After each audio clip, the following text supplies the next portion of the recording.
या का मला फोन करताय? कोण आहे? अगं स्वराजच्या आत्या. उचल बघ, स्पीकरवर टाक.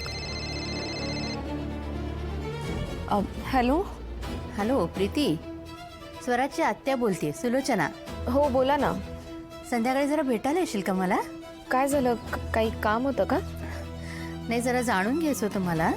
हे जे काही झालं त्यानंतर 15 दिवसाच्या आत तू लग्नाला होकार दिलायस. तुला जरा वेगळं नाही का वाटत हे? आत्या, मी खूप कष्टाने आणि हिमतीने या सगळ्यातून बाहेर निघायचा प्रयत्न करते. नाही, तू तसा प्रयत्न करत असशीलही, पण तो कितपत खरा आहे हे जाणून घ्यायचंय मला. म्हणजे मला तुझी वधू परीक्षा घ्यायची. वेळ आणि ठिकाण कळवतं तिला. भेटूया.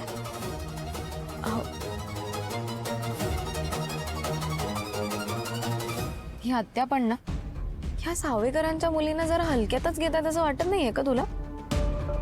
नाही, घेऊ दे यांना वधू परीक्षा. मी पण पास होऊन दाखवते की नाही बघ.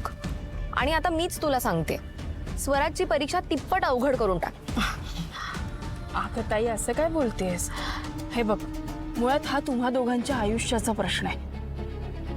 आणि आपण जसं ठरवलंय की त्या मुलाची वरपरीक्षा घ्यायची, तसं त्यांनी पण विचार केला असेल ना. आणि समज जर सगळं सुरळीत झालंच तर यात सगळ्यांचंच भलं आहे ना. काय भलं तर होईल, पण आपल्या आयुष्याच.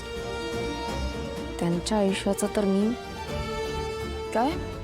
हां, त्यांचं काय? काय बोललीस का? काय त्यांचं आयुष्याचं काय? नाही काही नाही. मी म्हणत होते की घेऊ दे त्यांना वधू परीक्षा, आपण पण घेऊ की वर परीक्षा. चला.